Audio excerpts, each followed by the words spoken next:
落馬、大怪我、僕が悪いんです。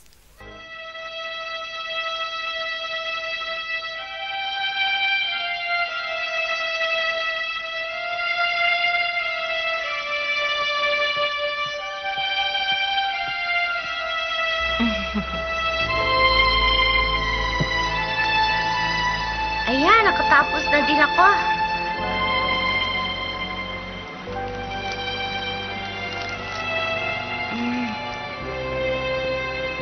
Jane, pwede ba pakihulog mo itong sulat ko? Aba, oo. Sa Amerika ba ang destinasyon nito? Oo, para kay Mr. Hobbs yan eh. Kaibigan mo ba siya? Si Mr. Hobbs kasi kung ano-ano ang iniisip tungkol sa mga dugong bughaw, lalo na mga konde. Akala ni Mr. Hobbs, lahat ng konde salbahe. Sabi niya, hindi raw niya papapasukin ng mga konde sa loob ng tindahan niya. Pero sigurado ako na mag-iiba isipan niya pag nakilala niya ang lolo ko. Kaya, nagkwento naman ako sa kanya ng tungkol kay lolo. Anong kwento? Sabi ko, mabait ang konde si lolo. At gusto ko, paglaki ko, kagaya ako ng lolo ko. Ha? Gaya ng lolo mo? Oo, pag nalaman ni Mr. Hobbs na mabait ang lolo, gusto niya gayahin ko rin yun. Sedi, Bakit? mabait nga ang konde at ikaw naman isang mabait at mapagmahal na bata. Isang gwapo at munting prinsipe. Tama, ikaw ang aking munting prinsipe. Munting prinsipe? Oo, mahal ko ang aking munting prinsipe. Sino yan? Ang mahal na konde. Sede, iho. Halika, may ipakikita ako sa'yo. Ano po yun, lolo? Sumama ka sa akin. Ano kaya yun? fb.com/Olamat-Napambihira.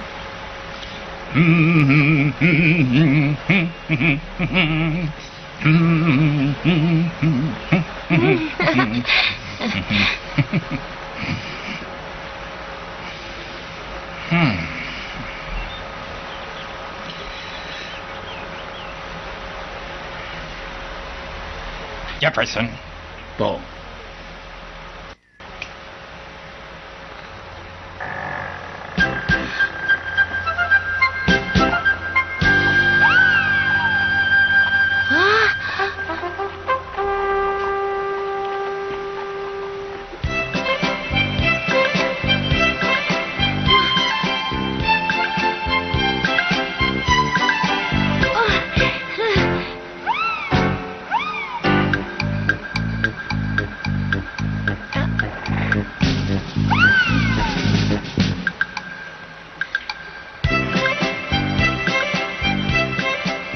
Kabayo nito, no, Wilkins?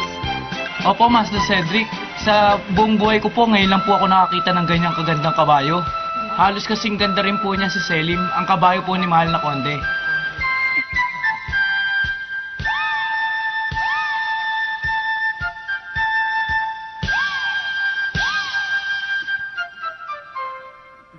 Gusto mo bang magkaroon ng ganyang kabayo, Sedi?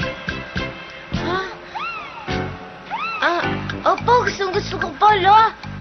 Bueno, kung gusto mo ng ganyang kagandang kabayo, sa'yo na ang kabayong yan, Sedi. Ha? Ano po?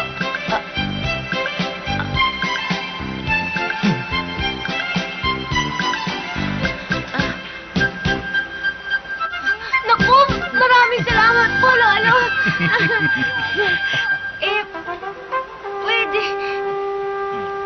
Pwede ko na ba siyang sakyan, lolo? Aba, syempre. Sige. Wilkins? Opo, halina po kayo.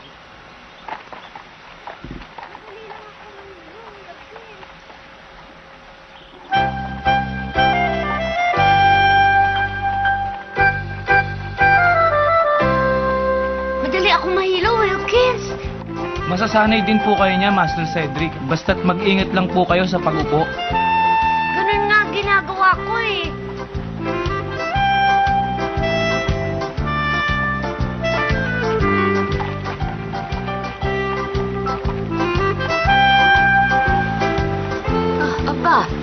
Naku, ang ganda-ganda.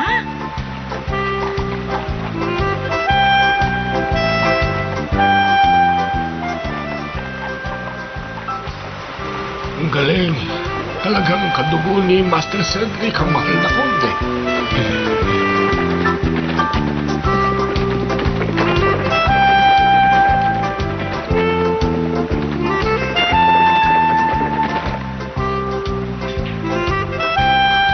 Ang inyo pong pampalamig.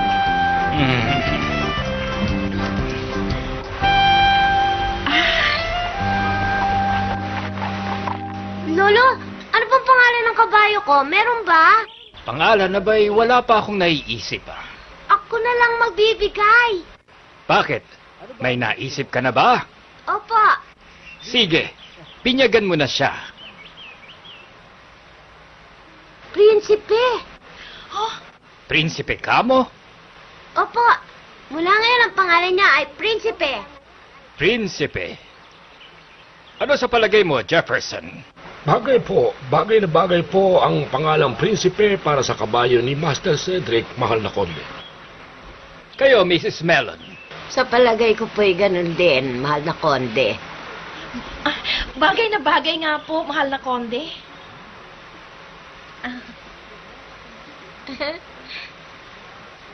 Tatawagin natin siyang prinsipe kung gayon. Ayan, kung ganon, ikinararangal kitang tawaging Prinsipe. Mula ngayon ay sanayin mo ang iyong sarili sa pangangabayo. At kapag mahusay ka na, Sedi, ibig kong samahan mo naman ako kapag ako ang nangangabayo. Sasama niyo ako? Nang makita mo naman ang husay ko. Sige po!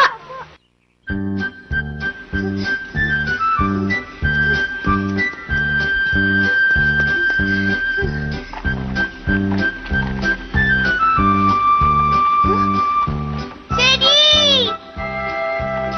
Uy, Colin! Ang gandang kabahay niya na! Oo, ito si Prinsipe. Ay, gusto ka, Prinsipe? Nakakatuwa naman siya, Teddy.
Oh, Sedi, huwag ka masyadong magalaw. Hindi pa ako tapos sa'yo eh. Pasensya ka na, Jane. Excited kasi ako dahil sasakyan ko ulit ngayon si Prinsipe. Oo nga, pero mag-iingat ka lang, ha? Ay, sir.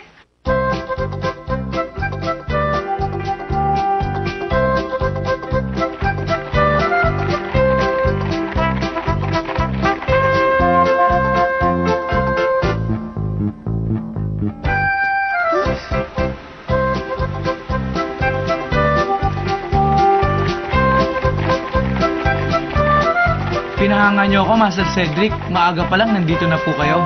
Gusto ko kasi maging mahusay na para makasama sa lolo ko. Jenny! Nasaan ka, Jenny?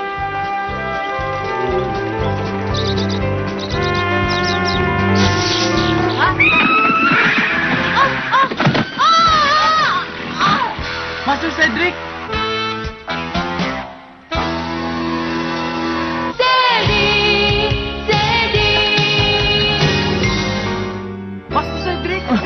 Master Cedric! Master Cedric, nasaktan ho ba kayo? Master Cedric! Master Cedric! Master Cedric! Teddy! Colin! Teddy, na paano ka? Colin, humingi ka ng tulong. Dalian mo! Oo.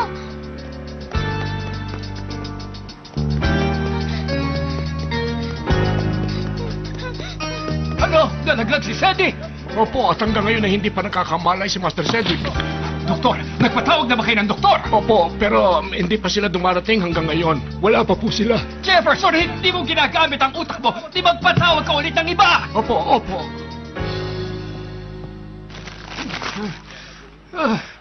Ah.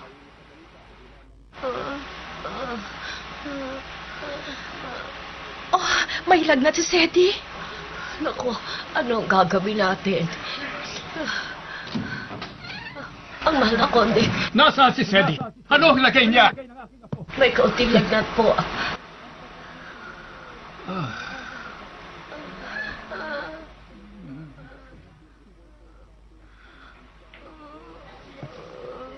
Huwag kang mag-alala, aking apo.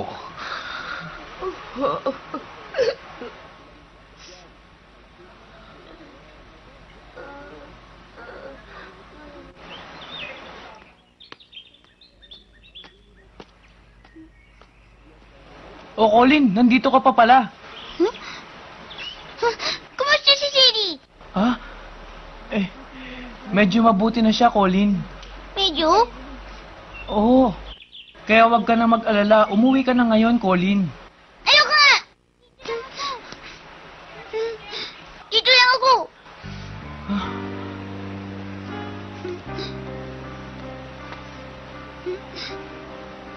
Sige ka, pagka hindi ka umuwi, hahanapin ka ng lola mo. Mag-aalala sa'yo yun. Pwede ka naman bumalik bukas. Siguro magaling na si Master Cedric nun.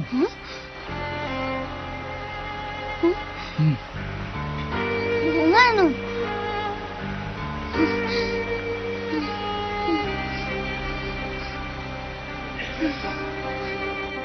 O sige na nga, babalik na lang ako.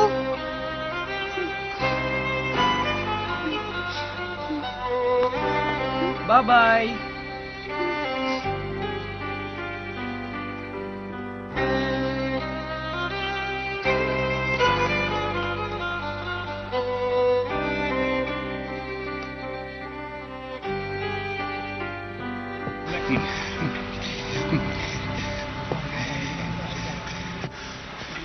Dr. Lex, ano na ang lagay ng aking apong si Sedi?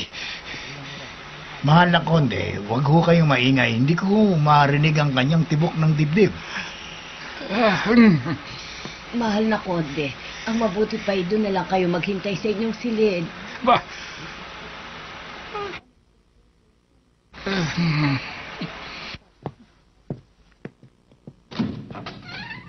Nahulog si Teddy? Oo, nung tawagin ko siya, di siya sumagot. Gusto ko nga sanang bantayan si Teddy, pero sabi naman ni Mr. Wilkins, umuwi na ako kasi maayos na daw ang lagay ni Teddy.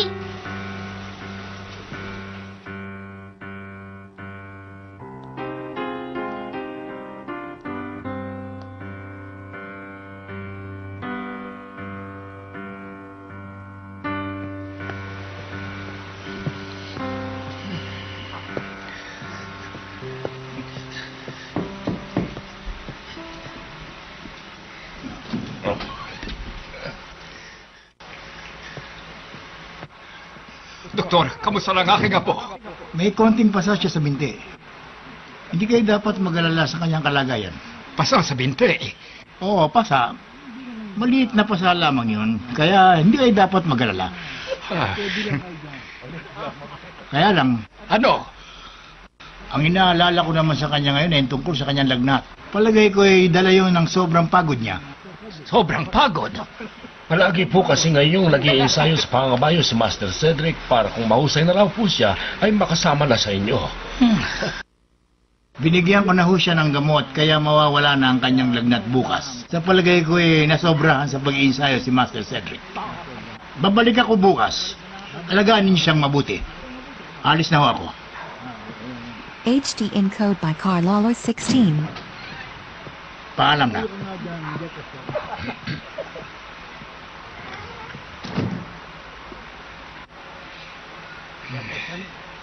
Jefferson, Opo, mahal na konde. huwag mong ipaalam sa kanyang ina ang nangyari. Oh, Mahigpit ko sa iyong pinagbibilin. Hindi ito dapat malaman ng kanyang ina. kayo po ang masusunod, mahal na konde.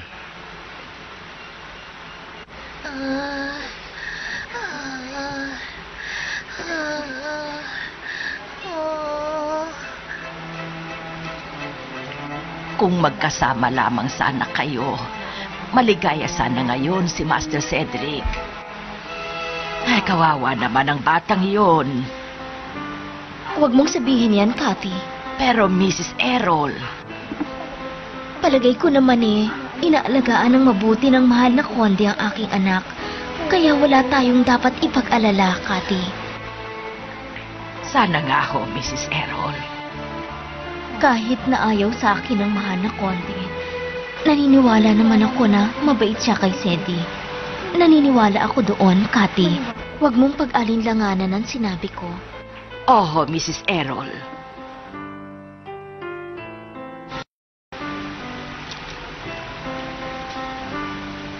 Jane, Bakit? pinaalam mo na ba kay Mami nangyari? Hindi. Buti na lang. Ayoko malaman niya eh. Bakit? Pag nalaman niya, tiyak na mag-aalala siya. Palagay ko, ganun din ang gusto ni Lolo. Sedi. Nagbibitiw ka sa iyong trabaho? Opo, ako po ang may kasalanan. Kaya po ako magbibitiw. At kung kita ipapayagan, Wilkins, gagaling ba si Sedi? Kapag magaling na ang bata, saka ko naiisipin ang gagawin sa'yo. Maraming po salamat, mahal na konde. Lumabas ka na! Oo.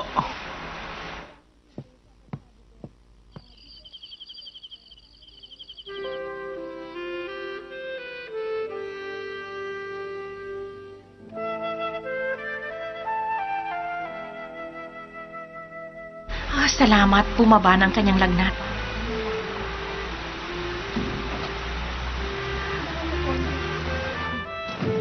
Mahal na konde.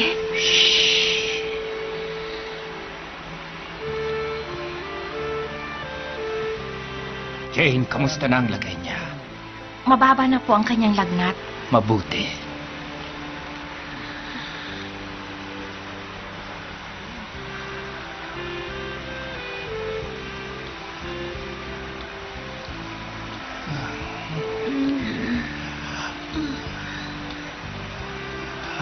Ano na ang lagay ng mahal kong apo, Sedi? Lolo? Nangantok pa ako. E di sige, matulog ka pa na makabawi ka ng iyong lakas kaagad. Lolo, Ano yon? nanaginip po ako. Aha? Napanaginipan ko, magkasama tayong nangangabayo. Oh. Ang saya-saya daw nating dalawa. Sana mangyari nga yun, ano, Lolo? Sedi, magpahinga ka na muna. Marami pang araw na maari tayong magkasamang mga bayo. Kung hindi man ako ay si Wilkins. Sige, matulog ka na. Opo, tutulog na ako. Good night.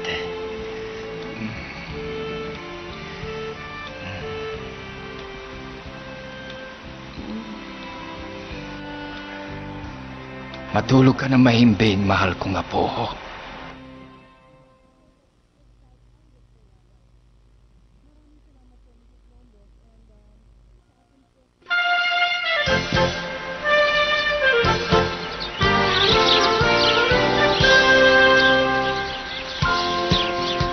Master Cedric, wag yun naman ho persayin ang inyong sarili.